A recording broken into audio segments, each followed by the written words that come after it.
अस्सलामुअलैकुम वरहमतुल्लाहि वबरकातुहू। इत्तेहाद न्यूज़ में आप सभी का खैर मकदम है।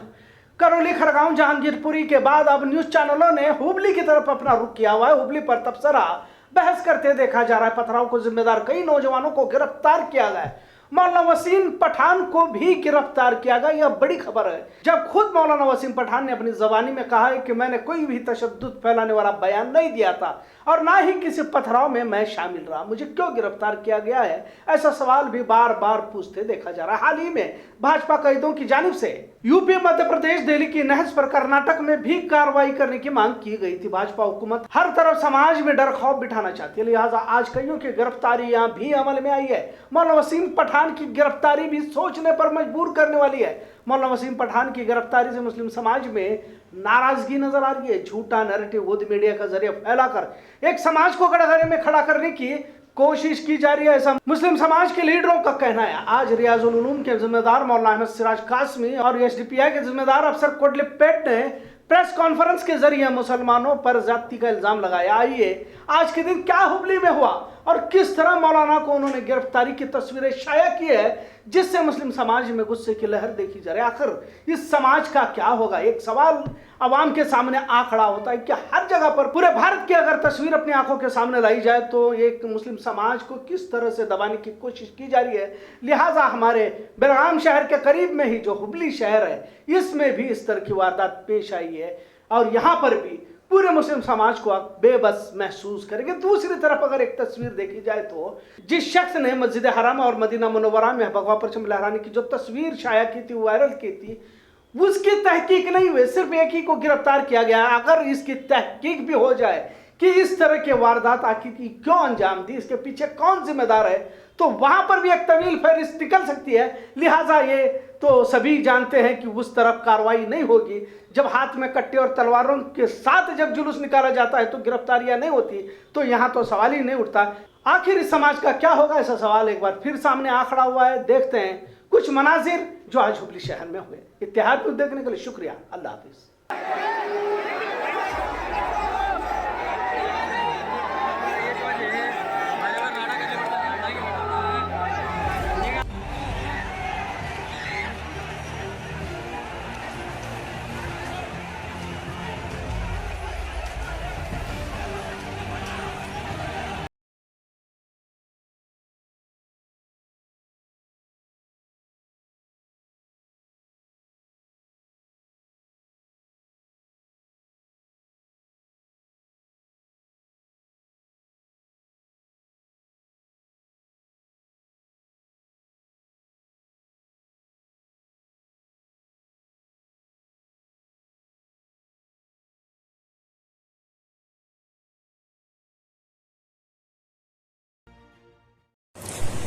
अस्सलामु अलैकुम वरहमतुल्लाह।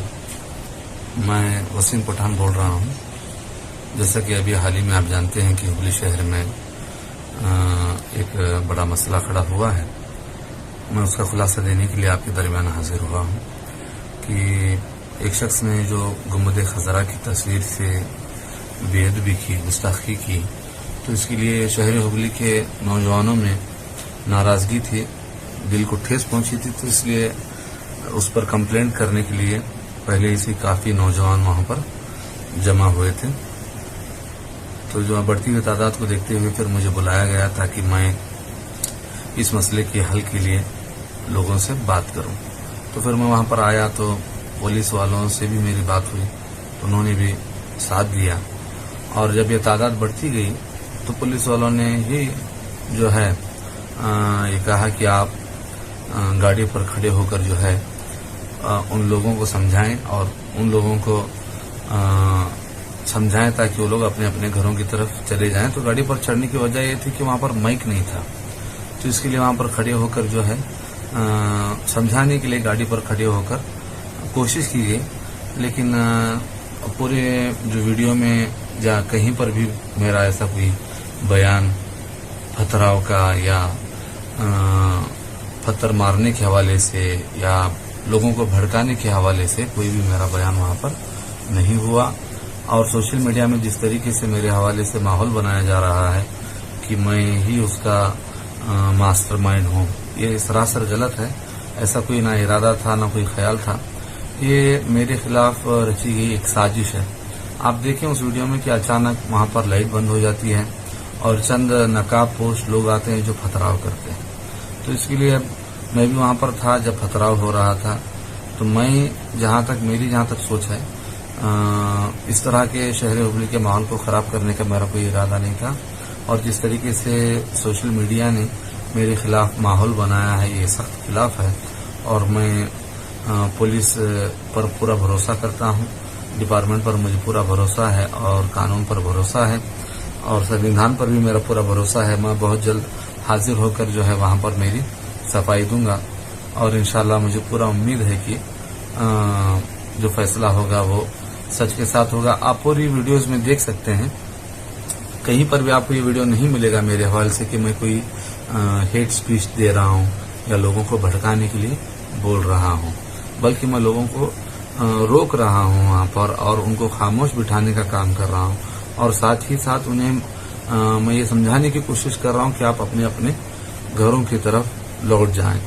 लिहाजा मैं शहर हुबली के तमाम आवाम से भी गुजारिश करूंगा कि वो इस बात को समझने की कोशिश करें कि ये जो वाकया दरपेश हुआ है ये सरासर हमारी तरफ से नहीं बल्कि चंद लोगों की एक साजिश है जो हमें फंसाने के लिए की जा रही है। उम्मीद करता हूँ आज आप इस बात को समझने की कोशिश करेंगे। और जिस तरह मैं बहुत जल्द आना चाह रहा था डिपार्टमेंट के पास, लेकिन जो सोशल मीडिया ने जिस तरह का माहौल बनाया, मुझे एक तरह का एक खौफजदा का माहौल उन्होंने क्रिएट किया है और मुझे मेरे घर वालों और रिश्तेदारों ने रोका कि अभी आप मत जाएं, कहीं आपका कोई नुकसान ना कर दे। तो ये कहा कि आपका जानी माली कोई नुकसान ना हो जाए। तो इसके लिए फिर मैं रुका रहा, लेकिन मैं ये देख रहा हूं कि मेरे रुकने की वजह से मुझ पर इल्जामात बढ़ते चले जा रहे हैं। लेकिन मैं बहुत जल्द हाजिर होकर उन तमाम इल्जामात का जरूर जवाब देने की कोशिश करूंगा। और अगर मैं कहीं गुनहगार पाता हूं तो बिल्कुल इन लोगों का हक है कि वो मुझ पर सजा आयद करें। उम्मीद करता हूं मेरी इस बात को सुना जाएगा इंशाअल्लाह ताला। अस्सलाम वालेकुम व रहमतुल्लाहि व बरकातहू। मुस्तकिल हुबली में जो है वो बच्चों को उठा रहे हैं।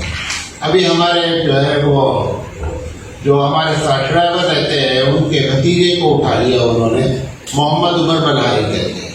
जब वो जा करके उनके गार्जियन मिलने गए पुलिस स्टेशन पे तो वो कह रहे हैं कि मैं देखूंगा कि कैमरे में इनकी है तब तो मैं नहीं छोड़ूंगा, अगर कैमरे में नहीं है तो छोड़ देंगे। सवाल ये कि उठाने की बेस क्या है? अगर आपने अभी तक कैमरा ही नहीं देखा है और उनकी शरारत का कोई रिकॉर्ड ही नहीं है तो फिर किस बेस पर उठाया गया है?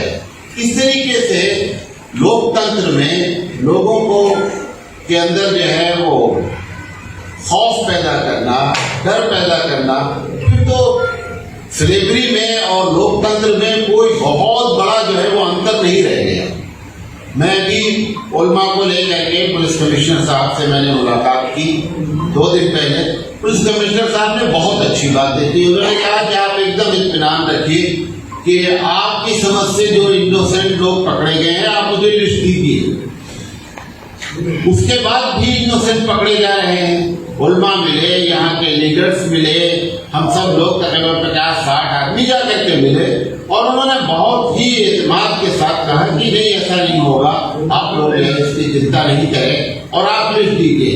फिर उधर कुमारास्वामी साहब के जो यहाँ पर उनके लीडर हैं उनसे बात हुई। कुमारास्वामी साहब को 8-9 बच्चों की एकदम लिस्ट दी गई जो बेचारे वहां तक गए भी नहीं, उनकी लिस्ट दी गई है कि भाई आप उस पर कुछ कार्रवाई करें। कार्रवाई होने के बजाय रोजाना जो है अभी भी जो है रोजाना बच्चों को उठा रहे हैं। इस तरीके से जो है जो मतलब देश का माहौल और किसी भी इलाके का माहौल को जो है वो प्रदूषित कर देना ये अच्छी चीज नहीं है, देश के लिए अच्छा नहीं है।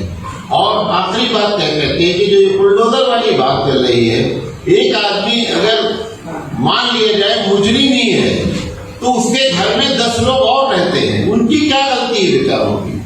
है पता चला उसके बाप के नाम पे घर है, उसके नाम घर भी नहीं है उस लड़के के नाम पे जिस प्रॉपर्टी को ढाया जा रहा है। और अदालत भी गूंगी बहरी बनी बैठी हुई है, कोई कार्रवाई नहीं हो रही है। और क्या कहते हैं, प्रशासन भी अपने तौर पे कार्रवाई कर रहा है। अभी हमारी जमीयतुल उलमा ने जो है वो सुप्रीम कोर्ट में कहा 20 अप्रैल को कल का डिसीजन सुप्रीम कोर्ट का आया कि दिल्ली वाले मामले में फौरन रोक दिया जाए। उसके बावजूद भी जो है सुप्रीम कोर्ट की भी नहीं सुनी जा रही है। तो इस तरीके से देश के माहौल को खराब करना मेरी समझ से ये एक गलत दिशा की तरफ देश जा रहा है और इसके नतायज सबको भुगतने पड़ेंगे और ये अच्छे नतायज नहीं है।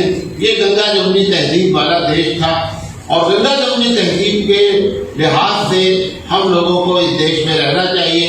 अपने अब लाउड स्पीकर का मसला इतना बड़ा उठा दिया है, प्रदूषण लोग कर रहे हैं, साउंड प्रदूषण। एक ट्रक अगर 10 किलोमीटर सिर्फ गुजरती है हाईवे पे, वो जो हॉर्न बजाती है उसका प्रदूषण इतना होता है कि अगर महीने भर अजान दी जाए तो उसका प्रदूषण नहीं होता है। कोई उस पर रोक नहीं है। हालांकि सुप्रीम कोर्ट के कई साल पहले ये फैसला आया हुआ है कि वो जो टिपिकल हॉर्न है वो नहीं बजाया जाए। कोई प्रदूषण, कौन सा प्रदूषण, अच्छा आज तक ये नहीं बता रहा है, ना मीडिया बता रही है, ना जो है प्रशासन की किस लिहाज से आप प्रदूषण को नापते हैं, कितना % प्रदूषण जो है वो अजान से होता है। तो एक बात मालूम होनी चाहिए। सिर्फ प्रदूषण की बात बताई जा रही है। एक मर्तबा डीजे लेकर के शहर में जब निकला जाता है तो उतना प्रदूषण होता है कि अजान साल भर अगर दी जाए तो प्रदूषण नहीं होता है। तो ये तो सब एक बहाना है। मतलब बस किसी तरीके से एक ऐसा इशू बना दिया जाए कि जिसकी वजह से नफरत का माहौल पैदा किया जाए। लिहाजा मैं अपने देशवासियों से इस मीडिया के तहत बताना चाहता हूँ कि कम से कम इस देश की जो पुरानी रवायतें हैं, जो हमारे पूर्वजों ने इस देश को संवारा है और जिस तरीके से उन्होंने जिंदगी गुजारने के गाइडलाइन दी थी। बाबा साहब बहुत ही मशहूर आदमी हैं। उनका संविधान आप बताइए कि अगर बाबा साहब के संविधान में ना होता कि हर व्यक्ति को वोट का अधिकार है, तो ये बड़े बड़े लीडर जो BMW में घूमते हैं, कभी भी आप तस्वीर कर सकते, सोच सकते हैं कि किसी ऐसे गली में जाकर के वोट मांगते हैं। ये सबको संविधान ने हक दिया। तो उन संविधानों को, उन संविधान के बनाने वालों का भी हमको रिस्पेक्ट करना चाहिए। ये बातें मैं आप लोगों के माध्यम से कहना चाहता था। धन्यवाद।